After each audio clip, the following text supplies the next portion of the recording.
ನನಗಿನ ಹಿಂದಿನ ತಲೆಮಾರು cycling journey ನೋಡೋದಾದ್ರೆ ನನಗೆ ಗೊತ್ತಿರೋ ಮಟ್ಟಿಗೆ 80s ಅಲ್ಲಿ ಮಾದೇವನವರು ಒಬ್ರು ಇದಾರೆ, ರಾಜು ಮತ್ತೆ ಶಿವಣ್ಣ, ಇನ್ನೊಬ್ರು ಆಂಟೋನಿ ಅಂತ ಒಬ್ರು ನಾನು ಕೇಳ್ಬಿಟ್ಟಿದ್ದೆ. ಕುರ್ನಿ ಅವರೇನಿದ್ರು ಅವ್ರೊಟ್ಟಿಗೆ ಆಡಿರೋದ್ರಿಂದ ಅವರು ಪರಿಚಯ ಆದಾಗ ನಮ್ಗೆ ಅವ್ರು ಹೇಳ್ತಿದ್ರು ಮೈಸೂರಲ್ಲಿ ಇದ್ರೆ ಒಂದು 4 ಜನ ಹಳೆ ಸೈಕ್ಲಿಸ್ಟ್ಗಳಿದ್ರು.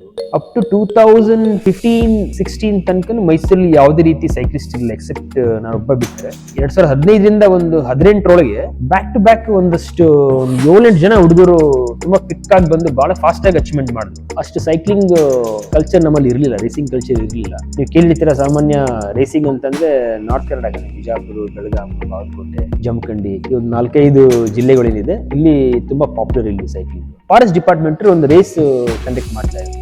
ಆ ವಿಷಯ ತಿಳ್ಕೊಂಡು ನಾನು ಚಿಕ್ಕಮಗಳೂರಿಗೆ ಹೋದಾಗ ಅಲ್ಲಿ ಇದೇ ಕುರ್ನಿ ಸರ್ ಬಂದಿದ್ದು, ಒಂಥರ ದೇವ್ರ ಸಿಕ್ಕಂಗೆ ಆಗ್ಬಿಡುತ್ತೆ ನನಗೆ. ಸೊ ಈ ತರ ಬೆಳೆದು ಬಂದಿದೆ ಸೈಕ್ಲಿಂಗ್ ಕಲ್ಚರ್ ಮೈಸೂರಲ್ಲಿ.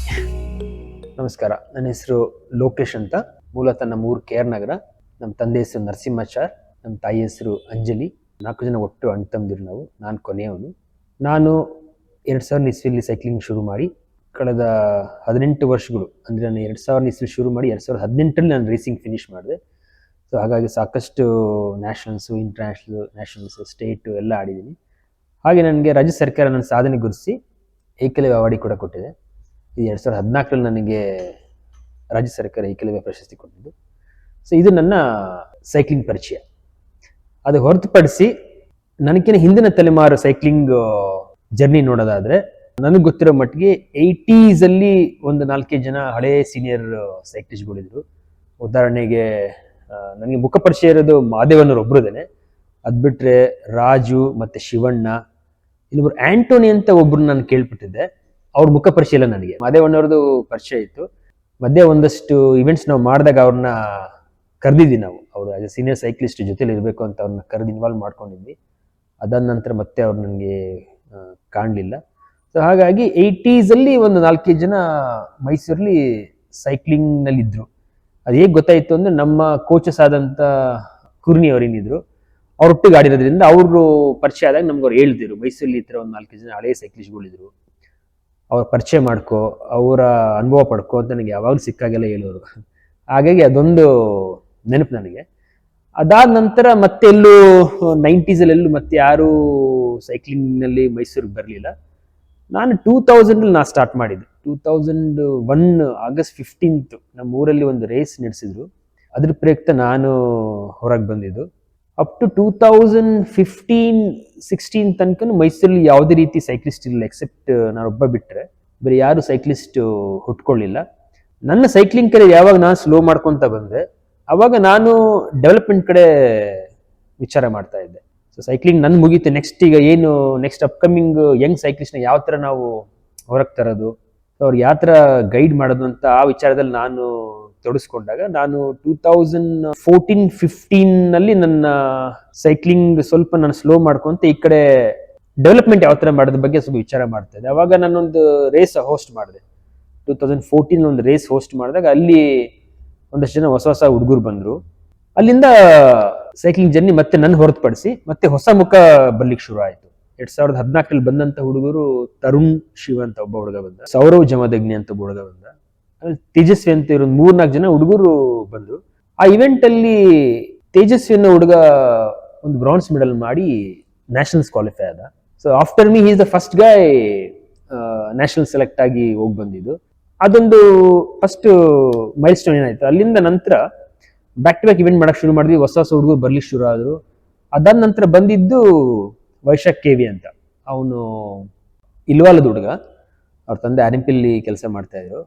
ಅವನಿಗೆ ತುಂಬಾ ಆಸಕ್ತಿ ಇತ್ತು. ಅವನು ತುಂಬಾ ಫಾಸ್ಟ್ ಆಗಿ ಸೈಕ್ಲಿಂಗ್ ಸ್ಪೋರ್ಟ್ಸ್ನ ಅಡಾಪ್ಟ್ ಮಾಡ್ಕೊಂಡ. ಎಷ್ಟು ಫಾಸ್ಟ್ ಆಗಿ ಅಂತಂದ್ರೆ ಅವನು ಪರಿಚಯ ಆಗಿದ್ದೆ ನಮಗೆ 2015 ಎಂಡಲ್ಲಿ. ಇದೇ ತರ ಒಂದು ಸಣ್ಣ ರೇಸ್ ಆರ್ಗನೈಸ್ ಮಾಡಿದ್ವಿ. ಅದಕ್ಕೆ ಅವನು ಹೆಂಗೋ ವಿಷಯ ಮುಟ್ಟಿ ಗೊತ್ತಾಯ್ತು ಅವನಿಗೆ, ಅದನ್ನ ಪಾರ್ಟಿಸಿಪೇಟ್ ಮಾಡಬೇಕು ಅಂತ ಅಂದ್ಬಿಟ್ಟು ಬಂದಿದ್ದು. ಅವನು ಬಂದಾಗ ಗೊತ್ತಲ್ಲ ಮಾಮೂಲಿ ಹೊಸ ಹುಡುಗರು ಬಂದಾಗ ಯಾವ ತರ ಕ್ಯೂರಿಯಾಸಿಟಿ ಇರುತ್ತೆ, ಅದಕ್ಕಿಂತ ಜಾಸ್ತಿ ಕ್ಯೂರಿಯಾಸಿಟಿ ಅವನಲ್ಲಿತ್ತು. ಅವ್ನು ನಿಜವಾಗ್ಲೂ ಮಾಡ್ತಾನ ಸ್ಪೋರ್ಟ್ಸ್ ಅಂತ ನನಗೊಂದು ಕ್ವಶನ್ ಮಾರ್ಕ್ ಕೂಡ ಇತ್ತು. ಯಾಕಂದ್ರೆ ಅವನು ಆತರ ಇತ್ತು ನಡವಳಿಕೆ ಅವನು. ಬಟ್ ಅವನು ತುಂಬಾ ಫಾಸ್ಟ್ ಆಗಿ ಅದನ್ನ ಗ್ರಹಿಸ್ಕೊಂಡ, ಆ ಸೈಕ್ಲಿಂಗ್ ಸ್ಪೋರ್ಟ್ನ ಅಡಾಪ್ಟ್ ಮಾಡ್ಕೊಂಡ. ಸೊ 17 ಮತ್ತೆ 18 ನ್ಯಾಷನಲ್ಸ್ ಅಲ್ಲಿ ಕ್ವಾಲಿಫೈ ಆಗಿ ಅವನು ನ್ಯಾಷನಲ್ ಚಾಂಪಿಯನ್ಶಿಪ್ ಆದ, ಅಂಡರ್ 18 ನ್ಯಾಷನಲ್ ಚಾಂಪಿಯನ್ ಆದ. ಅದಾಗ್ತಾನೆ ಇಮಿಡಿಯೇಟ್ ಆಗಿ ಅವನು ಏಷ್ಯನ್ ಚಾಂಪಿಯನ್ಶಿಪ್ ಕ್ವಾಲಿಫೈ ಆದ. ಸೊ ಅದೇ ತರನೇ ಅಡೋನಿಸ್ ತಾಂಪು ಅಂತ ಅಂದ್ಬಿಟ್ಟು ಅವರು ಮಣಿಪುರಿ ಸ್ಟೇಟ್ ಅವರು, ಬಟ್ ಇಲ್ಲೇ ಸೆಟಲ್ ಆಗಿದ್ರು. ಅವನು ಕೂಡ ಅದೇ ಪೀರಿಯಡ್ ಅಲ್ಲಿ ಬಂದ.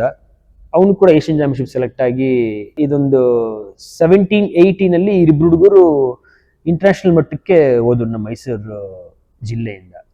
ಅದಾದ್ಮೇಲೆ ಸಾಕಷ್ಟು ಜನ ಮಕ್ಕಳು ಬಂದ್ರು. ಉದಾಹರಣೆಗೆ ಅದಾದ ನಂತರ ಲಕ್ಷ್ಮೀ ಚಚ್ಚಾರ್ ಬಂದ, ಅವನು ನ್ಯಾಷನಲ್ ಮೆಡಲಿಸ್ಟು. ಆಮೇಲಿಂದ ಚರಿತ್ ಗೌಡ ಬಂದ, ಅವನು ನ್ಯಾಷನಲ್ ಮೆಡಲಿಸ್ಟು. ಆಮೇಲೆ ವಿಮೆನ್ ನಲ್ಲಿ Kerin Marshal, she is also national champion under 16 under 18. Samarpan Jain ಅವನು ಬಂದ. ಸೊ ಈ ತರ ಬ್ಯಾಕ್ ಟು ಬ್ಯಾಕ್ ಒಂದಷ್ಟು ಯಂಗ್ ಟ್ಯಾಲೆಂಟೆಡ್ ಸೈಕ್ಲಿಸ್ಟ್ಗಳು ಬಹಳ ಫಾಸ್ಟ್ ಆಗಿ ವಿತಿನ್ ಒಂದು, ನಾನು ಹೇಳ್ತಿರೋದು ನಿಮ್ಗೊಂದು 2015ರಿಂದ ಒಂದು 18ರೊಳಗೆ ಬ್ಯಾಕ್ ಟು ಬ್ಯಾಕ್ ಒಂದಷ್ಟು ಒಂದು 7-8 ಜನ ಹುಡುಗರು ತುಂಬಾ ಪಿಕ್ ಆಗಿ ಬಂದು ಬಹಳ ಫಾಸ್ಟ್ ಆಗಿ ಅಚೀವ್ಮೆಂಟ್ ಮಾಡಿದ್ರು. ಅದಕ್ಕೆ ಕಾರಣ ನಾವು ಅಷ್ಟೊತ್ತಾಗ್ಲೇ ಅಸೋಸಿಯೇಷನ್ ನ ಸ್ಥಾಪನೆ ಮಾಡಿದ್ವಿ, ಮೈಸೂರು ಡಿಸ್ಟಿಕ್ ಅಸೋಸಿಯೇಷನ್. ಅದರಲ್ಲಿ ಅರುಣ್ ಪಾಟೀಲ್ ಸರ್ ನಮ್ಗೆ ಅಧ್ಯಕ್ಷರಾಗಿದ್ರು. ಸೊ ಅವ್ರ ಗೈಡೆನ್ಸ್ ತುಂಬಾ ಹೆಲ್ಪ್ ಆಯ್ತು ನಂಗೆ. ಯಾಕಂದ್ರೆ ಅವ್ರು ಆಲ್ರೆಡಿ ಸ್ಪೋರ್ಟ್ಸ್ ಅಲ್ಲೇ ಅವರು ಇಡೀ ಅವರ ಜೀವನನೇ ಕಳೆದಿರೋ ಸ್ಪೋರ್ಟ್ಸ್ ಅಲ್ಲಿ. ಅಂತ ವ್ಯಕ್ತಿ ನಮ್ಮ ಜೊತೆ ಸಿಕ್ಕಾಗ ಸಾಕಷ್ಟು ಅನುಭವ ಪಡ್ಕೊಂಡ್ವಿ ಅವ್ರ ಕಡೆಯಿಂದ. ಸೊ ಅವ್ರ ಗೈಡೆನ್ಸ್ ಇಂದ ನಾವು ಅಸೋಸಿಯೇಷನ್ ಯಾವ ತರ ಡೆವಲಪ್ ಮಾಡಬೇಕು, ಸ್ಪೋರ್ಟ್ಸ್ನ ಸೈಕ್ಲಿಂಗ್ ಸ್ಪೋರ್ಟ್ಸ್ನ ಯಾವ ತರ ಡೆವಲಪ್ ಮಾಡಬೇಕು, ಪ್ಲಸ್ ಮಕ್ಳು ಯಾವ ತರ ನಾವು ಸಪೋರ್ಟಿವ್ ಆಗಿರ್ಬೇಕಂತೆಲ್ಲ ಒಂದು ಗೈಡೆನ್ಸ್ ತಗೊಂಡಿದ್ದೇನೆ. ಅದನ್ನ ತುಂಬಾ ಫಾಸ್ಟ್ ಆಗಿ ಅಡಾಪ್ಟ್ ಮಾಡ್ಕೊಂಡು ನಾವು ಗೇಮ್ ಡೆವಲಪ್ಮೆಂಟ್ ಕಡೆ ತುಂಬಾ ಫೋಕಸ್ ಮಾಡಿದ್ವಿ. ಸೊ ಹಾಗಾಗಿ ಇದೊಂದು ವಿತಿನ್ ಒಂದು 4-5 ಇಯರ್ಸ್ ಅಲ್ಲಿ ತುಂಬಾ ಒಳ್ಳೊಳ್ಳೆ ಮಕ್ಕಳು ಬಂದ್ರು. ಈಗ ಪ್ರೆಸೆಂಟ್ಲಿ ಧನಂಜಯ್ ಅಂತ ಒಬ್ಬ ಹುಡುಗ ಇದ್ದಾನೆ, ಅವ್ನು ತುಂಬಾ ಚೆನ್ನಾಗಿ ಮಾಡ್ತಾ ಇದ್ದಾನೆ. ಅದ್ ಬಿಟ್ರೆ ರುಚಿರ್ ಅಂತ ಇದ್ದಾನೆ, ಅವನು ಅಂಡರ್ 18 ಚೆನ್ನಾಗಿ ಮಾಡ್ತಿದ್ದಾನೆ. ಪ್ಲಸ್ ವಿಮೆನ್ಸ್ ಅಲ್ಲಿ ಅಂತಂದ್ರೆ ಆರಾಧನಾ ಸಂತೋಷ್ ಅಂತ ಬಟ್ ವಿಮೆನ್ಸ್ ಲೀಗ್ ಅಲ್ಲಿ, ಖೇಲೋ ಇಂಡಿಯಾ ವಿಮೆನ್ಸ್ ಲೀಗ್ ಅಲ್ಲಿ ಸಿಲ್ವರ್ ಮೆಡಲ್ ಮಾಡ್ಕೊಂಡ್ಬಂದು ಚೆನ್ನೈನಿಂದ. ಸೊ ಅದ್ ಬಿಟ್ರೆ ನಾಗಸಿರಿ ಅಂತ ಇದ್ದಾಳೆ. ಈ ತರ ಸುಮಾರು ಒಂದಷ್ಟು ಜನದ್ದು ಲಿಸ್ಟೇ ಇದೆ. ಅವರೆಲ್ಲರೂ ತುಂಬಾ ಚೆನ್ನಾಗಿ ಸ್ಪೋರ್ಟ್ಸ್ನ, ಸೈಕ್ಲಿಂಗ್ ಸ್ಪೋರ್ಟ್ಸ್ನ ಡೆವಲಪ್ ಮಾಡಿದ್ದಾರೆ ಮೈಸೂರಲ್ಲಿ. ಸೊ ಒಂದು ನಮ್ಮ ಪಾತ್ರ ಏನಿತ್ತಂದ್ರೆ ನಾನು ಮಾಡೋ ತನಕ ನಾವು ಮಾಡಿ ನಂತರ ಸ್ಪೋರ್ಟ್ಸ್ನ ಡೆವಲಪ್ ಮಾಡಲಿಕ್ಕೆ ನನ್ನ ಫೋಕಸ್ ಇತ್ತು. ಅಪ್ಕಮಿಂಗ್ ಯಾರೇ ಹೊಸ ಸೈಕ್ಲಿಸ್ಟ್ ಬಂದು ಅವ್ರು ಯಾವ ತರ ಸಪೋರ್ಟ್ ಮಾಡಬೇಕು, ಪ್ಲಸ್ ನಂದು ಬೈಸಿಕಲ್ ಶಾಪ್ ಇರೋದ್ರಿಂದ ಎಕ್ವಿಪ್ಮೆಂಟ್ ವೈಸ್ ಅವ್ರು ಯಾವ ತರ ಸಪೋರ್ಟ್ ಮಾಡಬೇಕು, ಈ ತರ ಎಲ್ಲ ಒಂದಷ್ಟು ಪ್ಲಾನ್ ಇತ್ತು ನಂದು. ಅದ್ರ ಪ್ರಕಾರನೇ ಅನ್ಕೊಂಡಂಗೆ ಆಗಿದೆ. ನಾನು ಅನ್ಕೊಂಡಿದ್ದಕ್ಕಿಂತ ಹೆಚ್ಚಾಗಿನೇ ಮೈಸೂರಲ್ಲಿ ಮಕ್ಕಳು ಬಂದು ಸಾಧನೆ ಮಾಡಿದ್ದಾರೆ. ಇನ್ನು ಸಾಕಷ್ಟು ಮಕ್ಕಳಿದ್ದಾರೆ. ಸೊ ಇವಾಗ ಉದಾಹರಣೆಗೆ ಈಗ ನೆಕ್ಸ್ಟ್ 19ನೇ ತಾರೀಕಿಂದ ರುದ್ರಾಪುರ್ ಉತ್ತರಾಖಂಡಲ್ಲಿ ಟ್ರ್ಯಾಕ್ ನ್ಯಾಷನಲ್ ಚಾಂಪಿಯನ್ಶಿಪ್ ಆಗ್ತದೆ. ಅದಕ್ಕೆ ಮೈಸೂರಿಂದ ನಮ್ಮ ಸ್ಟೂಡೆಂಟ್ ಸೆಲೆಕ್ಟ್ ಆಗಿದ್ದಾನೆ, ಅಂಡರ್ 14 ಅವನು, ವಾಗೇಶ್ ಅಂತ ಅಂದ್ಬಿಟ್ಟು. So is the first guy after me track ನ್ಯಾಷನಲ್ಸ್ಗೆ ಕ್ವಾಲಿಫೈ ಆಗಿರೋದು. ಸೊ ಅದೊಂದು ಏನು ಹೇಳಬೇಕಾಗಿರುವಂಥ ವಿಚಾರ. ಸೊ ಬಿಕಾಸ್ ನಾರ್ಮಲಿ ಸೈಕ್ಲಿಂಗ್ ಅಂದ್ರೆ ತ್ರೀ ಡಿಸಿಪ್ಲಿನ್ಸ್ ಬರ್ತದೆ. ಒಂದು ರೋಡ್ ಸೈಕ್ಲಿಂಗು, ಒಂದು MTB ಗುಡ್ಡಗಾಡು ಅಂತ ಹೇಳ್ತೀವಿ ಅದು, ಇನ್ನೊಂದು ಟ್ರ್ಯಾಕ್ ವೆಲೋಡ್ರಮ್ ಅಂತ ಹೇಳ್ತೀವಿ, ಇಂಡೋರ್ ಸೈಕ್ಲಿಂಗ್. ಸೊ ನಮ್ಮಲ್ಲಿ ಈಗ ಸೈಕ್ಲಿಸ್ಟ್ ಇರೋದು ರೋಡ್ ಅಂಡ್ MTB ಇದ್ದಾರೆ, ಟ್ರ್ಯಾಕ್ ಸೈಕ್ಲಿಸ್ಟ್ ಯಾರು ಇರಲಿಲ್ಲ. Vagesh is the first guy track cycling ನ ಅಳವಡಿಸ್ಕೊಂಡಿದ್ದಾನೆ. ಹೋಪ್ಫುಲಿ ಈ ಸಲ ನ್ಯಾಷನಲ್ಸ್ ಚೆನ್ನಾಗಿ ಮಾಡ್ಬೋದು ಅಂತ ಒಂದು ಭರವಸೆ ಇದೆ. ಸೊ ಅದು ಥಿಂಗ್ ನಮ್ಮ ಮೈಸೂರಲ್ಲಿ ವೆಲೋಡ್ರಮ್ಗೆ ಒಂದು ಅವಕಾಶ ಕೊಟ್ಟಿದ್ದಾರೆ. ರಾಜ್ಯ ಸರ್ಕಾರದವರು ಸೈಕ್ಲಿಂಗ್ ವೆಲೋಡ್ರಮ್ ಆಗಬೇಕು ಮೈಸೂರಲ್ಲಿ ಅಂತ ಅಂದ್ಬಿಟ್ಟು ಅದೊಂದು ಕಾರ್ಯ ಏನೋ ಮುಂದೆ ತಂದಿದ್ದಾರೆ. ಈಗ ಆಲ್ರೆಡಿ ನಮಗೆ ಜಾಗ ಎಲ್ಲ ಗುರ್ಸಿ, ಜಾಗ ಫೈನಲೈಸ್ ಎಲ್ಲ ಆಗಿ ಒಂದು ಮಟ್ಟಿಗೆ ಬಂದಿದೆ. ಅದು ನೆಕ್ಸ್ಟ್ ಇನ್ನು ಡೆವಲಪ್ಮೆಂಟ್ ಕಡೆ ಅದು ಸ್ವಲ್ಪ ಓಡಾಡಬೇಕಿದೆ. ಆ ರೀತಿ ಏನಾರು ಆಯಿತು ಅಂದರೆ ಅವಾಗ ನಮ್ಮ ಮೈಸೂರಲ್ಲಿ ಟ್ರ್ಯಾಕ್ ಸೈಕ್ಲಿಂಗು, ರೋಡ್ ಸೈಕ್ಲಿಂಗು ಮತ್ತು MTB ಸೈಕ್ಲಿಂಗು ಈ ಮೂರೂ ಕ್ಯಾಟಗರಿನಲ್ಲೂ ಮಕ್ಕಳು ಬೆಳ್ಕೊಂತಾರೆ, ಮಕ್ಕಳು ಹುಟ್ಟುತ್ತಾರೆ. ಇವಾಗ ಏನಾಗ್ತಿದೆ, ಈಗ ಟ್ರ್ಯಾಕ್ ಇಲ್ದಿರೋದ್ರಿಂದ ಬರೀ MTB ಮತ್ತೆ ರೋಡ್ ಸೈಕ್ಲಿಂಗ್ ಎರಡೇ ಡೆವಲಪ್ ಆಗಿರೋದು. ಸೊ ಟ್ರ್ಯಾಕ್ ಏನಾದ್ರು ಆಯಿತು ಅಂದರೆ ಟ್ರ್ಯಾಕ್ ಸೈಕ್ಲಿಂಗ್ ಕೂಡ ನಮ್ಮಲ್ಲಿ ಡೆವಲಪ್ ಆಗುತ್ತೆ. ಸೊ ಈಗ ಏನಾಗ್ತದೆ, ಈಗ ಆಗ್ತಿರೋ ಟ್ರಾಫಿಕ್ ದಟ್ಟಣೆಯಿಂದ ನಮಗೆ ಪ್ರಾಕ್ಟೀಸ್ ಮಾಡಲಿಕ್ಕೆ ರೋಡಿನ ವ್ಯವಸ್ಥೆ ಸಿಗ್ತಾ ಇಲ್ಲ, ತುಂಬ ಕಷ್ಟ ಆಗ್ತಾ ಇದೆ. ನಾವು ವಿತಿನ್ 8 o'clock ಒಳಗೆ ಪ್ರಾಕ್ಟೀಸ್ ಮುಗಿಸ್ಕೊಳ್ಬೇಕು. ಅದ್ರ ಮೇಲಾಯಿತು ಅಂತ ಅಂದರೆ ರೋಡಲ್ಲಿ ವೆಹಿಕಲ್ಸ್ ಜಾಸ್ತಿ ಆಗುತ್ತೆ, ನಮಗೆ ಪ್ರಾಕ್ಟೀಸ್ ಪ್ರಾಪರಾಗಿ ಮಾಡೋಕ್ಕಾಗ್ತಾ ಇಲ್ಲ. ಅದು ಒಂದು ಚಾಲೆಂಜಿಂಗ್ ಆಗಿದೆ ಇವಾಗ. ಸಪೋಸ್ ಟ್ರ್ಯಾಕ್ ಏನಾರು ಆಯಿತು ಅಂತಂದರೆ ನಮ್ಗೆ ಅದೊಂದು ಸಮಸ್ಯೆ ತಪ್ಪುತ್ತೆ. ಆ್ಯಂಡ್ ಸೇಫ್ಟಿ ವೈಸ್ ಕೂಡ ಅಷ್ಟೇ, track cycling very safe and it is controlled completely. ಈಗ ರೋಡಲ್ಲಿ ಆದರೆ ನಮಗೆ ಆಪೋಸಿಟ್ ಯಾವ ವೆಹಿಕಲ್ ಬರುತ್ತೆ, ಹಿಂದೆ ಏನು ಬರ್ತದೆ ಅಂತ ನಮಗೆ ಕ್ಯಾಲ್ಕುಲೇಷನ್ ಇರೋದಿಲ್ಲ. ಬಟ್ ಟ್ರ್ಯಾಕ್ ಸೈಕ್ಲಿಂಗ್ ಆ ಥರ ಎಲ್ಲ ತುಂಬ ಸೇಫ್ ಇರುತ್ತದೆ. ಸೊ ಹಾಗಾಗಿ ಈವನ್ ಪೇರೆಂಟ್ಸ್ ಕೂಡ ಟ್ರ್ಯಾಕ್ ಸೈಕ್ಲಿಂಗಿನ ತುಂಬ ಉತ್ತೇಜನ ಕೊಡ್ತಾ ಇದ್ದಾರೆ because of the safety. So ಮಕ್ಕಳು ಸೇಫ್ಟಿಗೋಸ್ಕರ ಸೊ ಟ್ರ್ಯಾಕ್ ಸೈಕ್ಲಿಂಗ್ ಒಂದು ಟ್ರ್ಯಾಕ್ ಆದರೆ ನಮ್ಮ ಮೈಸೂರಲ್ಲಿ. ಸೊ ಅದರಿಂದನೂ ಸಾಕಷ್ಟು ಒಳ್ಳೆ ಟ್ಯಾಲೆಂಟೆಡ್ ಸೈಕ್ಲಿಸ್ಟ್ ಹೊರಗೆ ಬರ್ತಾರೆ ಅಂತ ನಾನು ಹೇಳ್ತೀನಿ. ಸೊ ನನ್ನ ಜರ್ನಿ ಯಾವ ಥರ ಅಂದರೆ, ನಾನು August 15th ಏನೋ ರೇಸ್ ಮುಗಿದ ನಂತರ ಅಷ್ಟು ಸೈಕ್ಲಿಂಗ್ ಕಲ್ಚರ್ ನಮ್ಮಲ್ಲಿ ಇರಲಿಲ್ಲ, ರೇಸಿಂಗ್ ಕಲ್ಚರ್ ಇರಲಿಲ್ಲ. ನೀವು ಕೇಳಿರ್ತೀರ, ಸಾಮಾನ್ಯ ರೇಸಿಂಗ್ ಅಂತಂದರೆ ನಾರ್ತ್ ಕರ್ನಾಟಕನೇ, ಬಿಜಾಪುರ, ಬೆಳಗಾವಿ, ಬಾಗಲಕೋಟೆ, ಜಮಖಂಡಿ, ಈ ಒಂದು 4-5 ಜಿಲ್ಲೆಗಳೇನಿದೆ ಇಲ್ಲಿ ತುಂಬ ಪಾಪ್ಯುಲರ್ ಇಲ್ಲಿ ಸೈಕ್ಲಿಂಗು. ಸೊ ನಮ್ಗೆ ಇಲ್ಲಿ ಯಾವ ಥರದ್ದು ಮಾಹಿತಿನೂ ಸಿಗ್ತಾ ಇರಲಿಲ್ಲ.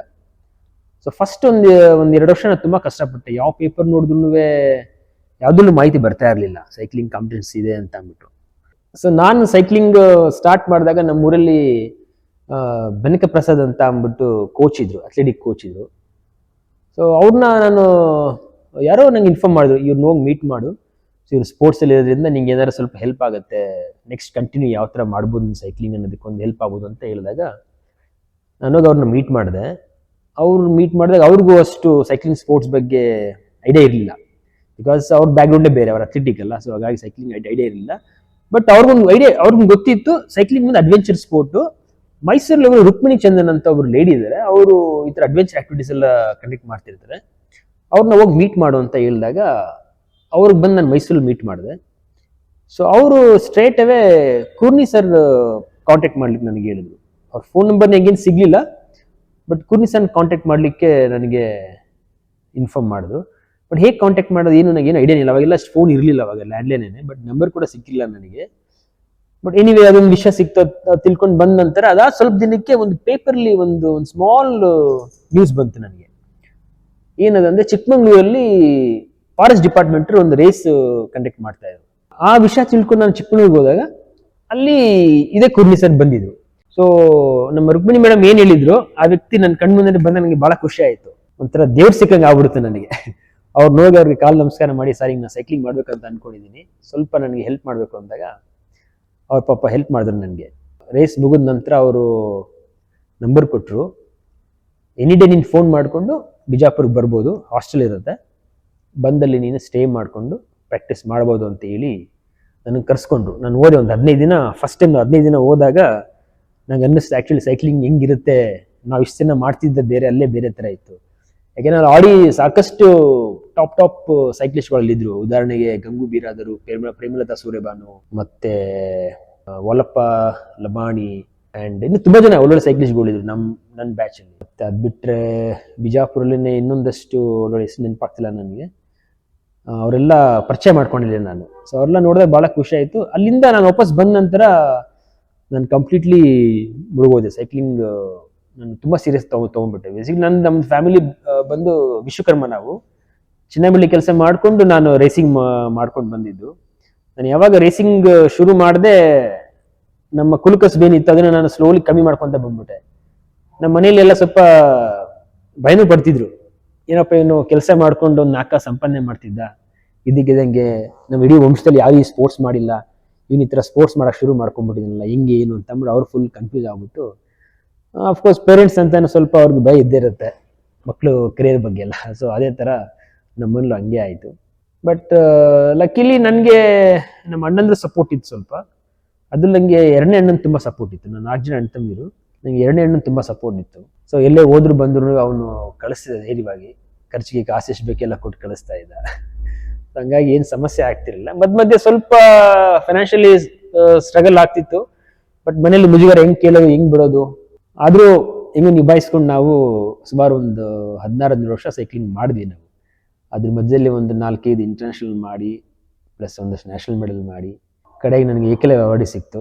ಅದೊಂದು ವೆರಿ ಸ್ಪೆಷಲ್ ಮೂಮೆಂಟು ನಮ್ಮ ಮನೆಯಲ್ಲಿ, ಮತ್ತು ನಮ್ಮ ಫ್ರೆಂಡ್ಸು, ನಮ್ಮ ಫ್ಯಾಮಿಲಿ ಎಲ್ಲರಿಗೂ ಅದೊಂದು ತುಂಬ ಹೆಮ್ಮೆ ತರುವಂಥ ವಿಷಯ ಆಗಿತ್ತು. ನಮ್ಮ ಮನೆಗೆ ಅಲ್ಲ, ಇಡೀ ನಮ್ಮ ಸೈಕ್ಲಿಂಗ್ ಕುಟುಂಬ ಅಂತ ಏನಿದೆ ಇಡೀ ನಮ್ಮ ಸ್ಟೇಟಲ್ಲಿ, ಅವ್ರಿಗೆಲ್ಲರಿಗೂ ಭಾಳ ಖುಷಿ, ಎಲ್ಲರೂ ಭಾಳ ಖುಷಿ ಪಟ್ಟರು. ಯಾಕೆಂದರೆ ನಾನು ಸ್ಟಾರ್ಟ್ ಮಾಡಿದ ಜರ್ನಿ ಎಲ್ಲರಿಗೂ ಗೊತ್ತಿದೆ ಆಲ್ಮೋಸ್ಟ್, ಎಷ್ಟು ಸ್ಟ್ರಗಲ್ ಇತ್ತು, ಎಲ್ಲೂ ಕರೆಕ್ಟಾಗಿ ಮಾಹಿತಿ ಇಲ್ಲದೆ, ಎಕ್ವಿಪ್ಮೆಂಟ್ ಕರೆಕ್ಟಾಗಿ ಇಲ್ಲದೇ ಇದ್ದಂಥ ಸೈಕಲನ್ನೇ ಒಂದು ಒಳ್ಳೆ ಮಟ್ಟಕ್ಕೆ ಸಾಧನೆ ಮಾಡಿಕೊಂಡು ಬಂದ ಅಂತ ಎಲ್ಲರಿಗೂ ಒಂದು ಹೆಮ್ಮೆ ಇತ್ತು. ಎಲ್ಲರೂ ಭಾಳ ಖುಷಿ ಪಟ್ಟರು. ಅದೊಂದು ವೆರಿ ಸ್ಪೆಷಲ್ ಮೂಮೆಂಟ್ ನನಗೆ ಆ್ಯಕ್ಚುಲಿ. ಸೊ ನೆಕ್ಸ್ಟು ನಾನು ಬಿಜಾಪುರ ಕಂಟಿನ್ಯೂ ಆಗಿ ಹೋಗ್ತಾ ಬರ್ತಾ ಶುರು ಮಾಡಿದೆ. ಯಾಕೆಂದರೆ ಪ್ರಾಕ್ಟೀಸ್ ಎಲ್ಲ ಒಬ್ಬನೇ ಮಾಡ್ತಾ ಇದ್ದಿದ್ದು. ನಾನು ವೀಕ್ಲಿ ಒಂದು 400-450 ಕಿಲೋಮೀಟರ್ ಮಾಡ್ತಾ ಇದ್ದೆ, ಬಟ್ ಒಬ್ಬನೇ ಮಾಡ್ತಾ ಇದ್ದೆ. ಆಕ್ಚುಲಿ ಸೈಕ್ಲಿಂಗ್ ಅಂತ ಅಂದ್ರೆ ನಮಗೆ ಅಟ್ಲೀಸ್ಟ್ ವೀಕಲ್ಲಿ ಒಂದು 2 or 3 ಸೆಷನ್ ಗ್ರೂಪ್ ರೈಡ್ ಮಾಡಲೇಬೇಕಿರುತ್ತೆ. ಇಲ್ಲಾಂದ್ರೆ ನಿಮ್ಗೆ ಅದು ಆ ಡಿಫ್ರೆನ್ಷಿಯೇಟ್ ಗೊತ್ತಾಗಲ್ಲ. ಆಪೋಸಿಟ್ ರೈಡರ್ ಎಷ್ಟು ಫಾಸ್ಟ್ ಇದ್ದಾರೆ ಅಥವಾ ಅವ್ರು ಯಾವ ಥರ ಸ್ಕಿಲ್ಸ್ ಇದೆ ಅದು ಅರ್ಥ ಆಗಲ್ಲ. ಹಾಗಾಗಿ ನಾನು ಏನು ಮಾಡ್ತಾ ಇದ್ದೆ, ನಾನು ಮ್ಯಾಕ್ಸಿಮಮ್ ಟೈಮ್ ಬಿಜಾಪುರಲ್ಲೇ ಕಳೀತಾ ಇದ್ದೆ. ಬಿಕಾಸ್ ಅಲ್ಲಿಂದ ಇಲ್ಲಿ ಬಂದಾಗ ಇಲ್ಲಿ ಒಬ್ಬನೇ ಮಾಡ್ಬೇಕಿತ್ತು ನಾನು. ಆ್ಯಂಡ್ ಇಲ್ಲಿ ಯಾವುದೋ ಕಾಂಪಿಟೇಷನ್ಸ್ ಯಾವುದು ಆಗ್ತಾ ಇರಲಿಲ್ಲ. ಆ ಭಾಗದಲ್ಲಿ ನಾರ್ತ್ ಕರ್ನಾಟಕದಲ್ಲಿ ಸ್ವಲ್ಪ ಜಾತ್ರೆ ಊರಬ್ಬಕ್ಕೆಲ್ಲ ಒಂದು ರೇಸ್ ಕಂಡಕ್ಟ್ ಮಾಡೋರು. ಸೊ ನನ್ಗೆ ಅಲ್ಲಿ ಹೋದ್ರೆ ನಾನು ಒಂದು 2-3 ತಿಂಗಳು ಪ್ಲಾನ್ ಮಾಡ್ಕೊಂಡು ಹೋದ್ರೆ ಅಟ್ಲೀಸ್ಟ್ ಒಂದು 3-4 ರೇಸ್ ಮಾಡ್ಕೊಂಡಿದ್ದೇನೆ. ಪ್ಲಸ್ ಆ ರೊಟ್ಟಿಗೆಲ್ಲ ಪ್ರಾಕ್ಟೀಸ್ ಮಾಡಿ ಒಂದು ಒಳ್ಳೆ ಶೇಪಿಗೆ ಬರ್ತಾ ಇದ್ದೆ ನಾನು. ಹಾಗೆ ನಾನು ಮೋಸ್ಟ್ ಆಫ್ ದಿ ಟೈಮ್ ನಾನು ಪ್ರಾಕ್ಟೀಸ್ ಎಲ್ಲ ನಾನು ಅಲ್ಲೇ ಜಾಸ್ತಿ ಮಾಡಿರೋದು. ಅಫ್ಕೋರ್ಸ್ ಇಲ್ಲಿ ಬಂದು ನಾನು ಸೋಲೋ ಮಾಡ್ತಿದ್ದೆ. ನನಗೆ ಚಾಮುಂಡಿ ಬೆಟ್ಟ ಒಂದು ಪ್ಲಸ್ ಪಾಯಿಂಟ್ ಇತ್ತು. ಚಾಮುಂಡಿ ಬೆಟ್ಟ ಮಾಡಬೇಕು ಅಂತಂದ್ರೆ ಬೆಳಗ್ಗೆನೆ ನಾನು 4:30 ಎದ್ದು ರೆಡಿಯಾಗಿ 5:30ಗೆಲ್ಲ ನಾನು ಹೊರಟ್ಬಿಡ್ತಾ ಇದ್ದೆ ನಮ್ಮ ಕೇರ್ನಗರದಿಂದ. ಅಲ್ಲಿಂದ ಬಂದು ರಿಂಗ್ ರೋಡಿಂದ ಒಂದು ಲ್ಯಾಪ್ ರಿಂಗ್ ರೋಡ್ ಮಾಡಿಕೊಂಡು ಬೆಟ್ಟ ಮುಗಿಸಿ ಮತ್ತೆ ವಾಪಸ್ ನಾನು ಹೋಗ್ತಾ ಇದ್ದೆ. ಸೊ ಈ ಥರ ಇತ್ತು ನಂದು ಟ್ರೈನಿಂಗ್ ಶೆಡ್ಯೂಲು. ಲಾಂಗ್ ಡಿಸ್ಟೆನ್ಸ್ ಬೇಕು ಅಂತಂದ್ರೆ ನಾನು ಈ ಕಡೆ ಹಾಸನ್ ಕಡೆ ಹೋಗ್ತಿದ್ದೆ. ವೀಕಲ್ಲಿ ಒಂದು 2 days ಹಾಸನ್ ಹೋಗಿ ಬರ್ತಾ ಇದ್ದೆ. ಹಾಸನ್ ಹೋಗಿ ಬಂದರೆ ನಮ್ಮ ಊರಿಗೆ ಹಾಸನ್ಗೆ ಹೆಚ್ಚು ಕಮ್ಮಿ 160 ಕಿಲೋಮೀಟರ್ ಆಗ್ತಾ ಇತ್ತು. ಸೊ ಈ ಥರ ಲಾಂಗ್ ಡಿಸ್ಟೆನ್ಸ್ ಪ್ರಾಕ್ಟೀಸ್ ತುಂಬ ಮಾಡ್ತಾ ಇದ್ವಿ ನಾನು. ತುಂಬಾ ಅಂದರೆ ವೀಕಲ್ ಕಮ್ಮಿ ಒಂದು 450-600 ಕಿಲೋಮೀಟರ್ ಮಾಡ್ತಾ ಇದ್ದೆ. ಪ್ಲಸ್ ಈವ್ನಿಂಗು ಕ್ರಾಸ್ ಟ್ರೈನಿಂಗ್ ಮಾಡ್ಕೋತಾ ಇದ್ದೆ. ಒಂಥರ ಕಂಪ್ಲೀಟ್ಲಿ ನಾನು ಸ್ಪೋರ್ಟ್ಸ್ಗೆ ಫುಲ್ ಇನ್ವಾಲ್ವ್ ಆಗೋಗ್ಬಿಟ್ಟೆ. ನನಗೆ ಬೇರೆ ಏನು ತಲೆ ಓಡ್ತಾ ಇರಲಿಲ್ಲ ಆ ಟೈಮಲ್ಲಿ. ಸೊ ಅಪ್ಕಮಿಂಗ್ ರೇಸ್ ಬಂತು ಅಂದರೆ ಪ್ರಿಪ್ರೇಷನ್ ಯಾವ ಥರ ಮಾಡ್ಕೊಳ್ಬೇಕು ಈ ಥರ ಒಂದು ಸಾಕಷ್ಟು. ಆ್ಯಂಡ್ ನನಗೆ ಯಾರು ಫುಲ್ ಟೈಮ್ ಕೋಚಸ್ ಥರ ಸಿಗ್ತಿರ್ಲಿಲ್ಲ. ನನಗೆ ಯಾವಾಗಾರ ಈ ಥರ ನಾನು ಬಿಜಾಪುರ್ಗೆ ಹೋದಾಗ ಅಲ್ಲಿ ಕುರ್ನಿ ಸರ್ ಸಿಗ್ತಿದ್ರು.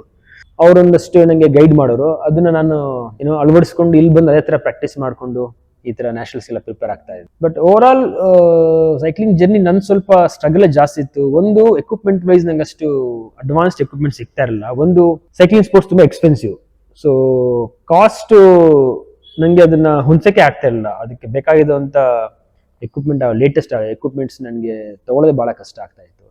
ಬಟ್ ಸಮ ನಂಗೆ ಮತ್ತೊಬ್ರು ಗುರುಗಳಾದಂಥ ವೆಂಕಟೇಶ್ ಶಿವರಾಮ್ ಅಂತ ಅಂದ್ಬಿಟ್ಟು ಅವ್ರು ನನಗೆ ಎಕ್ವಿಪ್ಮೆಂಟ್ ಎಲ್ಲ ಸ್ವಲ್ಪ ಸಹಾಯ ಮಾಡ್ತಾ ಇದ್ರು. ಹಾಗಾಗಿ ಒಂದು ತಕ್ಕ ಮಟ್ಟಿಗೆ ಒಂದು ಸಪೋರ್ಟ್ ಸಿಗ್ತಿತ್ತು ನನಗೆ. ಅದಾದ ನಂತರ ನನಗೆ ವಿವೇಕ್ ಅವ್ರ ಪರಿಚಯ ಆದ್ರು. ಸೊ ವಿವೇಕ್ ಅವ್ರ ಪರಿಚಯ ಆದ ತಕ್ಷಣ ನನಗೆ ಸ್ಪಾನ್ಸರ್ಶಿಪ್ ಸಿಕ್ತು. ಸ್ಪೆಷಲೈಸ್ಡ್ ಅಂತ ಒಂದು ಬೈಸಿಕಲ್ ಬ್ರ್ಯಾಂಡ್ ಸ್ಪಾನ್ಸರ್ಶಿಪ್ ಸಿಕ್ತು. ಸೊ ಅದ್ರಲ್ಲಿ ಆಲ್ಮೋಸ್ಟ್ ಒಂದು 5.5 years ನಾವು ಆ ಟೀಮ್ ಅಂಡರ್ಲಿ ಇದ್ವಿ. ಅವಾಗಂತೂ ನಮ್ಗೆ ಎಕ್ವಿಪ್ಮೆಂಟ್ ಏನು ಸಮಸ್ಯೆ ಆಗಲಿಲ್ಲ. ವೆರಿ ಲೇಟೆಸ್ಟ್ ಸೈಕಲ್ಸು ಮತ್ತು ಅದಕ್ಕೆ ಬೇಕಾದಂಥ ಅದರ್ ಪೇರ್ಸು, ನಮ್ಮ ಸೈಕ್ಲಿಂಗ್ ಕಾಸ್ಟ್ಯೂಮು, ಹೆಲ್ಮೆಟ್ಟು, ಶೂಸು ಇದೆಲ್ಲ ಲೇಟೆಸ್ಟ್ ಸಿಗ್ಲಿಕ್ಕೆ ಶುರು ಆಯಿತು ನಮಗೆ. ಸೊ ಅದಾದ ನಂತರ ನಾನು ಸೀನಿಯರಲ್ಲಿ ಯಾವಾಗ ಎಕ್ವಿಪ್ಮೆಂಟ್ ಸ್ವಲ್ಪ ಚೆನ್ನಾಗಿ ಬರೋಕ್ಕೆ ಶುರು ಆಯಿತು ನನಗೆ ಸೀನಿಯರ್ ನ್ಯಾಷನಲ್ಸಲ್ಲಿ ಮೆಡಲ್ ಮಾಡ್ಲಿಕ್ಕೆ ಶುರು ಮಾಡಿದೆ. ಆ್ಯಂಡ್ 2015 ನ್ಯಾಷನಲ್ ಗೇಮ್ಸಲ್ಲಿ ಒಂದು ನಾನು ಸಿಲ್ವರ್ ಮಾಡಿದೆ. ಸುಮಾರು ಒಂದು 16-17 ವರ್ಷದ ತನಕ ನ್ಯಾಷನಲ್ ಗೇಮ್ಸಲ್ಲಿ ಯಾವುದೇ ನಮ್ದು ಮೆಡಲ್ ಆಗಿರಲಿಲ್ಲ. ಅದಾದ ನಂತರ ನಂದು ಮತ್ತು ನನ್ನ ಟೀಮ್ಮೇಟ್ ನವೀನ್ ಅಂತ ಒಬ್ಬ ಇದ್ದ, ಇಬ್ಬರು back to back 2015 Kerala national ಗೇಮ್ಸಲ್ಲಿ ಮೆಡಲ್ ಮಾಡಿದ್ವಿ. ಅದು ಕೂಡ very special moment actually. So ಈ ಥರ ಸಾಕಷ್ಟು ರೇಸಸ್ಸು ಮತ್ತು ಒಳ್ಳೊಳ್ಳೆ ಕೋಚಸ್ಗಳ ಸಂಪರ್ಕ, ಆಮೇಲೆ ನಮ್ಗಿನ್ನ ಸೀನಿಯರ್ ಸೈಕ್ಲಿಸ್ಟ್ಗಳ ಸಂಪರ್ಕ, ಆಮೇಲೆ ಒಂದಷ್ಟು ಇಂಟರ್ನ್ಯಾಷನಲ್ ಇವೆಂಟ್ಸು ಈ ಥರ ಎಲ್ಲ ನಾವು ಟ್ರಾವೆಲ್ ಮಾಡ್ಕೊಂಡು ಬಂದು ಒಂದು ಎಷ್ಟು ಸಾಧ್ಯ ಆಗುತ್ತೆ ಅಷ್ಟು ನಾವು ಸೈಕ್ಲಿಂಗ್ ಸ್ಪೋರ್ಟ್ನ ಅರ್ಥ ಮಾಡಿಕೊಂಡು ನೆಕ್ಸ್ಟು ಅದನ್ನ ಯಾವ ಥರ ನೆಕ್ಸ್ಟ್ ಲೆವೆಲ್ ತೊಗೊಂಡೋಗ್ಬೇಕು ಅನ್ನೆಲ್ಲ ವಿಚಾರ ಇಟ್ಕೊಂಡು ನಾವು ಮಾಡ್ಕೊತ ಬಂದು ಇವಾಗ ಈ ಮಟ್ಟಕ್ಕೆ ನಮ್ಮ ಮೈಸೂರಿನಲ್ಲಿ ಸೈಕ್ಲಿಂಗ್ ಡೆವಲಪ್ ಆಗಿದೆ. ನಿಮಗೆ ಒಂದು ಕಡೆ ಈ ಕಡೆ ಏನೋ ಪ್ರಾಪರ್ ಕಾಂಪಿಟೇಟಿವ್ ಸೈಕ್ಲಿಸ್ಟ್ ಅಲ್ಲದೆ ಹಾಬಿ ಸೈಕ್ಲಿಸ್ಟ್ಗಳು ತುಂಬ ಜನ ಮೈಸೂರಲ್ಲಿದ್ದಾರೆ. ಸೊ ಅವ್ರು ಯಾರು ಅಂದ್ರೆ ಅವ್ರು ನಿಮಗೆ ರೇಸಿಂಗ್ ಅಂತೆಲ್ಲ ಮಾಡೋದಿಲ್ಲ, ಬಟ್ ಅವ್ರು ಸೈಕ್ಲಿಂಗ್ ಮಾಡ್ತಾರೆ. ಅವರು ಕೂಡ ಲಾಂಗ್ ಡಿಸ್ಟೆನ್ಸ್ ಎಲ್ಲ ಮಾಡ್ತಾರೆ. ಸೊ ಒಂದು ಆ ಥರ ಕ್ಯಾಟಗರೀಸ್ ಸೈಕ್ಲಿಂಗ್ ಕಲ್ಚರ್ ಇಂಪ್ರೂವ್ ಮಾಡುತ್ತೆ. ಈ ರೇಸಿಂಗ್ ಕ್ಯಾಟಗರಿ ಬಂದು ರೇಸಿಂಗ್ ಕಲ್ಚರ್ ಇಂಪ್ರೂವ್ ಮಾಡುತ್ತೆ. ಸೊ ಎರಡೂ ಕ್ಯಾಟಗರೀಸ್ ಬ್ಯಾಲೆನ್ಸ್ ಆಗಿರಬೇಕು, ಆವಾಗಲೇ ಸೈಕ್ಲಿಂಗ್ ಸ್ಪೋರ್ಟ್ ಡೆವಲಪ್ ಆಗುತ್ತೆ. ಬರೀ ರೇಸಿಂಗ್ಗೆ ಫೋಕಸ್ ಮಾಡ್ತಾ ಇದ್ರೆ ಈ ಕಡೆ ಸಾಮಾನ್ಯವಾಗಿ ಹೊಡೆಯುವಂಥವ್ರು ಕಮ್ಮಿ ಆಗ್ಬಿಡ್ತಾರೆ, ಅಥವಾ ಬರೀ ಸಾಮಾನ್ಯವಾಗಿರೋದನ್ನ ನಾವು ಫೋಕಸ್ ಮಾಡಿದ್ರೆ ರೇಸಿಂಗ್ ಕಲ್ಚರ್ ಡೆವಲಪ್ ಆಗಲ್ಲ. ಈ ನಮ್ಮ ಬ್ಯಾಕ್ಗ್ರೌಂಡ್ ಬಂದು ರೇಸಿಂಗ್ ಕಲ್ಚರ್ ಅಲ್ವಾ. ಸೊ ಹಾಗಾಗಿ ನನಗೆ ರೇಸಿಂಗ್ ಕಲ್ಚರ್ನು ಡೆವಲಪ್ ಮಾಡಬೇಕು ಆ್ಯಂಡ್ ನಮ್ದು ಬೈಸಿಕಲ್ ಶಾಪ್ ಇರೋದ್ರಿಂದ ಇಲ್ಲಿ ಲೋಕಲ್ ಕಮ್ಯುನಿಟಿನ ಡೆವಲಪ್ ಮಾಡಬೇಕಿರುತ್ತೆ. ಸೊ ಈ ನಿಟ್ಟಿನಲ್ಲಿ ನಾವು ಎರಡೂ ಕ್ಯಾಟಗರಿನ ಫೋಕಸ್ ಮಾಡ್ಕೊಂಡು ಬರ್ತಾ ಇದ್ದೀವಿ. ಪ್ಲಸ್ ಇವಾಗ ನಮ್ಮ ಅಸೋಸಿಯೇಷನ್ ಅಂಡರಲ್ಲಿ ವರ್ಷದಲ್ಲಿ ಒಂದು 4-5 ಇವೆಂಟ್ ನಾವು ಪ್ಲಾನ್ ಮಾಡ್ಕೊಂಡಿದ್ದೀವಿ. ಉದಾಹರಣೆಗೆ ಚಾಮುಂಡಿ ಚಾಲೆಂಜು, ಕಿಡ್ ಸೈಕ್ಲೋಥಾನು, ಮತ್ತು 1-2-3 ಡಿಸ್ಟಿಕ್ ಲೆವೆಲ್ ಇವೆಂಟ್ಸು, ಒಂದು MTB ಲೆವೆಲ್ ಇವೆಂಟು, ಈ ಥರ ಒಂದು 4-5 ಇವೆಂಟ್ಸ್ಗಳೆಲ್ಲ ಪ್ಲಾನ್ ಮಾಡ್ಕೊಂಡು ಅದ್ರ ಪ್ರಕಾರ ನಾವು ಮಾಡ್ಕೊಂಡು ಬರ್ತಾ ಇದೀವಿ. ಸೊ ಆ ಥರ ಹೆಚ್ಚು ಇವೆಂಟ್ಸ್ ಮಾಡಿದಷ್ಟು ಹೊಸ ಹೊಸ ಟ್ಯಾಲೆಂಟೆಡ್ ಸೈಕ್ಲಿಸ್ಟ್ ಬರ್ತಾರೆ. ಹಾಗಾಗಿ ನಾವು ಈ ಥರ ಪ್ಲಾನ್ ಮಾಡ್ಕೊಂಡು ವರ್ಷದಲ್ಲಿ ಒಂದು 4-5 ಇವೆಂಟ್ನ ನಾವು ಕಂಡಕ್ಟ್ ಮಾಡ್ತಾ ಇದ್ದೀವಿ. ಸೊ ನಂದು first international Asian championship select ಆಗಿದ್ದು, ಅವಾಗ ನಾನು ಅಂಡರ್-19 ಇದ್ದೆ. ಅದು ಲುಧಿಯಾನದಲ್ಲಿ ಆಗಿದ್ದು. ಅದು ಆಲ್ಮೋಸ್ಟ್ 6 months ಕ್ಯಾಂಪಲ್ಲಿ ಇದ್ವಿ ನಾವು. ಕ್ಯಾಂಪಲ್ಲಿ ಇದ್ದು ಸುಮಾರು ಒಂದು ಅಂಡರ್-19 ನಾವು 17-18 ಜನ ಹುಡುಗರಿದ್ವಿ. ಬಟ್ ನಮ್ಗೆ ಇನ್ಕ್ಲೂಡಿಂಗ್ ಟ್ರ್ಯಾಕ್ ಮತ್ತು ರೋಡ್ ಸೈಕ್ಲಿಂಗ್ ಎರಡರಿಂದ ಬೇಕಾಗಿದೆ 12 ಜನ ಅಷ್ಟೇ. ಅದು ಫೈನಲ್ ರೌಂಡ್ಸಲ್ಲಿ ನಾವು ಕ್ವಾಲಿಫೈ ಆಗಿ ಅದೊಂದು ಏಷ್ಯನ್ ಚಾಂಪಿಯನ್ಶಿಪ್ ಒಂದು ಪಾರ್ಟಿಸಿಪೇಟ್ ಮಾಡಿದ್ದು. ಅದು ಒಳ್ಳೆ ಎಕ್ಸ್ಪೀರಿಯನ್ಸು, ಯಾಕೆಂದರೆ first time entire Asian countries ಎಲ್ಲ ಬಂದು ಪಾರ್ಟಿಸಿಪೇಟ್ ಮಾಡಿದ್ದು. ಪ್ಲಸ್ ಅಫ್ಕೋರ್ಸ್ ನಮ್ಮ ಸ್ಟ್ಯಾಂಡರ್ಡ್ ಸ್ವಲ್ಪ ಕಡಿಮೆನೇ ಇದೆ ಕಂಪೇರ್ ಟು ಅದರ್ ಏಷ್ಯನ್ ಕಂಟ್ರೀಸಲ್ಲಿ ಕಂಪೇರ್ ಮಾಡಿದ್ರೆ ನಮ್ಮ ಇಂಡಿಯನ್ ಸೈಕ್ಲಿಂಗ್ ಸ್ಟ್ಯಾಂಡರ್ಡ್ ಸ್ವಲ್ಪ ಕಡಿಮೆನೇ ಇತ್ತು ಆ ಕಾಲದಲ್ಲಿ, ಹೇಳ್ತಾರೆ 2005 ಬಟ್ ಇವಾಗ ಒಂದು ಮಟ್ಟಕ್ಕೆ ಇದೆ, ಇವಾಗ ಏಷ್ಯನ್ ಲೆವೆಲ್ ಮೆಡಲ್ ಮಾಡೋ ಮಟ್ಟಿಗೆ ಬಂದಿದೆ ಇವಾಗ ಇಂಡಿಯನ್ ಸೈಕ್ಲಿಂಗ್. ಸೊ ಅದೊಂದು ಫಸ್ಟ್ ಎಕ್ಸ್ಪೀರಿಯನ್ಸ್ ನಂದು. ಅದಾದಮೇಲೆ 2000 ಹಿಂಗೆ ಒಂದು ಕ್ಲಬ್ ಇನ್ವಿಟೇಷನ್ ಇತ್ತು, ಸಿಂಗಪುರ್ ಹೋಗಿದ್ದೆ ನಾನು. ಅದು ಕೂಡ ಅಷ್ಟೇ, ಅದು ಒಂದು ಒನ್ ಡೇ ರೇಸ್, ಅದು ಕೂಡ ಚೆನ್ನಾಗಿ ಪಾರ್ಟಿಸಿಪೇಟ್ ಮಾಡಿದ್ವಿ. ಅದರಲ್ಲೊಂದು 4th place ಆಗಿತ್ತು. ಆಮೇಲೆ ಬ್ಯಾಕ್ ಟು ಬ್ಯಾಕ್ ಒಂದು ಟೂರ್ ಆಫ್ ಫ್ರೆಂಡ್ಶಿಪ್ ಅನ್ನೋ ಒಂದು ಇವೆಂಟ್ ಆಗುತ್ತೆ ಥೈಲ್ಯಾಂಡಲ್ಲಿ. ಅದು ಆಲ್ಮೋಸ್ಟ್ 4 years ನಾನು ಕಂಪೀಟ್ ಮಾಡಿದೆ. 3rd year ನಾನು ಅದನ್ನು ಬ್ರಾನ್ಸ್ ಮೆಡಲ್ ಮಾಡಿದೆ. ಅದು stage race, 5 days stage race. ಅದು ಆಲ್ಮೋಸ್ಟ್ ಒಂದು 650 ಕಿಲೋಮೀಟರ್ನ ಬರುತ್ತೆ, ಅದು ಎವ್ರಿ ಡೇ ಸ್ಟೇಜ್ ರೇಸ್. ಅದು 3rd year ನಾನು ಪೋಡಿಯಂ ಮಾಡಿದ್ದು. ಅಷ್ಟೊತ್ತಿಗಾಗಲೇ ನನಗೆ ಸ್ಪೆಷಲೈಸ್ಡ್ ಸ್ಪಾನ್ಸರ್ಶಿಪ್ ಇದ್ದಿದ್ದರಿಂದ ನನಗೆ ಖರ್ಚು ವೆಚ್ಚ ಎಲ್ಲ ಕಂಪ್ಲೀಟ್ಲಿ ಟೀಮ್ ವಹಿಸ್ಕೊಳ್ತಾ ಇತ್ತು. ಹಾಗಾಗಿ ನನಗೆ ಒಳ್ಳೆ ರಿಸಲ್ಟ್ ಮಾಡ್ಲಿಕ್ಕೆ ಒಂದು ಹೆಲ್ಪ್ ಆಯಿತು.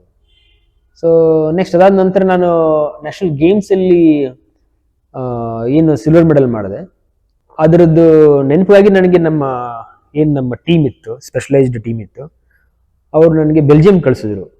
3 months ಬೆಲ್ಜಿಯಂ ಕಳಿಸಿದ್ರು. ಸೊ ಅದಂತೂ ನೆಕ್ಸ್ಟ್ ಲೆವೆಲ್. ಆ್ಯಕ್ಚುಲಿ ಸೈಕ್ಲಿಂಗ್ ಅಂತಾನೆ ಯುರೋಪೇನೆ, ಆನಂತರ ಬೇರೆ ದೇಶಗಳು ಬರ್ತದೆ.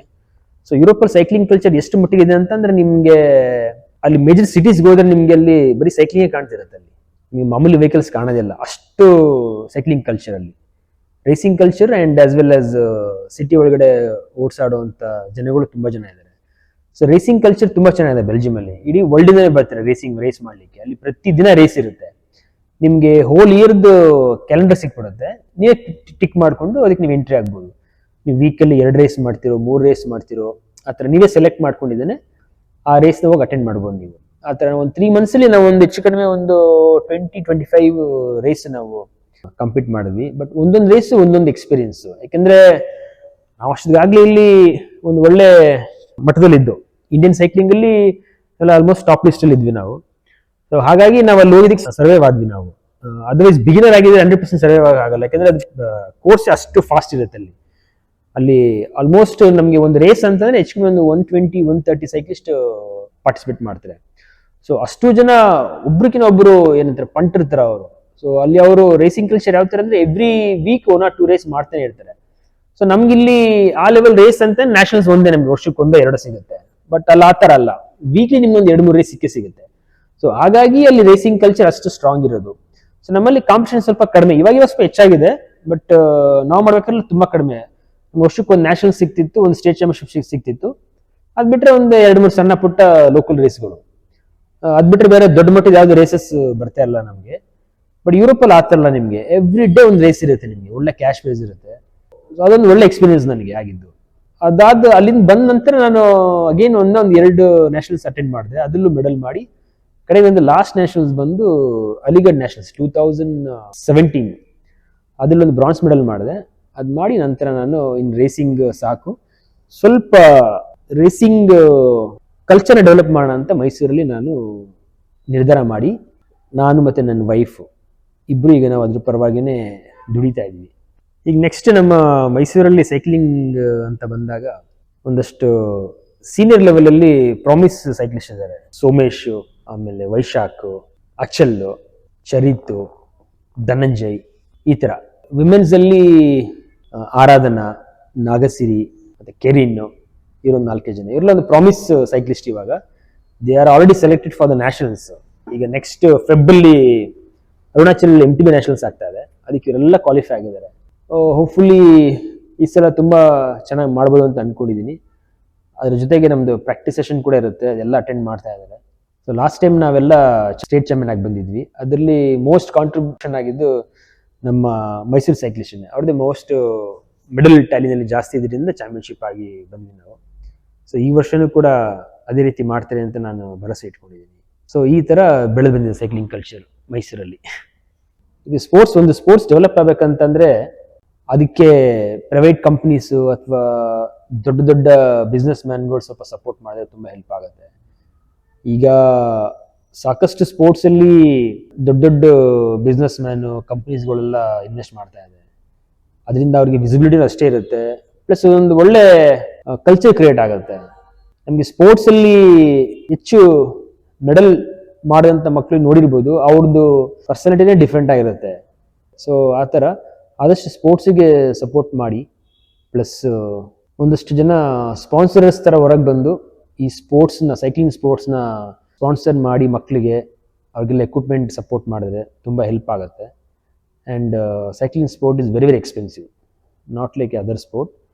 ನಿಮಗೆ ಒಂದು ಸೈಕಲ್ ಒಬ್ಬ ಬಿಗಿನರ್ ಒಂದು ಸೈಕ್ಲಿಂಗ್ ರೇಸ್ ಸ್ಟಾರ್ಟ್ ಮಾಡಬೇಕು ಅಂತಂದರೆ ಮಿನಿಮಮ್ ಅವನು 1-1.5 ಲಕ್ಷ ಮಡಗಲೇಬೇಕಿರುತ್ತೆ. ಈವನ್ ಅವನು ಅಂಡರ್ 14 ಹುಡುಗ ಇದ್ರು ಕೂಡ ಜಸ್ಟ್ ಸ್ಟಾರ್ಟ್ ಸೈಕ್ಲಿಂಗ್ ಸ್ಪೋರ್ಟು ಅಷ್ಟೊಂದು ಖರ್ಚು ಮಾಡಲೇಬೇಕಿರುತ್ತೆ. ಹಾಗಾಗಿ ಎಲ್ಲರಿಗೂ ಅದು ಅಫೋರ್ಡ್ ಮಾಡೋಕ್ಕಾಗಲ್ಲ. ಸಾಕಷ್ಟು ಜನ ಒಳ್ಳೆ ಟ್ಯಾಲೆಂಟೆಡ್ ಮಕ್ಕಳಿದ್ದಾರೆ, ಬಟ್ ಅವರೆಲ್ಲ ಫೈನಾನ್ಷಿಯಲಿ ತುಂಬ ಕಷ್ಟಪಡ್ತಿರ್ತಾರೆ. ಆದ್ದರಿಂದ ಅಂಥ ಮಕ್ಕಳನ್ನ ನಾವು ಗುರುತಿಸಿ ತಮ್ಮಗಳ ಕೈಯಲ್ಲಿ ಸಾಧ್ಯವಾದಷ್ಟು ಅವ್ರಿಗೆ ಸಪೋರ್ಟ್ ಮಾಡಿ ಅಂತ ನಾನು ಕೇಳ್ಕೊಳ್ತೀನಿ. ಸೊ ವಿತೌಟ್ ಸ್ಪಾನ್ಸರ್ಶಿಪ್ ಯಾವ ಇವೆಂಟು ಯಾವ ಸ್ಪೋರ್ಟ್ಸು ಸಕ್ಸಸ್ ಆಗಲ್ಲ. ನಮ್ಮ ಮೈಸೂರಲ್ಲಿ ಸಾಕಷ್ಟು ಜನ ಒಳ್ಳೊಳ್ಳೆ ಲೈಕ್ ಮೈಂಡೆಡ್ ಪೀಪಲ್ ಇದ್ದಾರೆ. ಸೊ ಈಗ ಆಲ್ರೆಡಿ ಆದಷ್ಟು ಮಕ್ಕಳಿಗೆಲ್ಲ ಸಪೋರ್ಟ್ ಮಾಡಿದ್ರೆ ಇಲ್ಲ ಅಂತ ಅಲ್ಲ, ಬಟ್ ಇನ್ನೂ ಹೆಚ್ಚಿನ ಮಟ್ಟದಲ್ಲಿ ಅಪ್ಕಮಿಂಗ್ ಬರುವಂಥ ಹೊಸ ಟ್ಯಾಲೆಂಟೆಡ್ ಮಕ್ಕಳಿಗೆ ಸ್ಪಾನ್ಸರ್ ಥರ ಮಾಡಿದ್ರೆ ಅವ್ರಿಗೆ ತುಂಬ ಹೆಲ್ಪ್ ಆಗುತ್ತೆ. Thank you.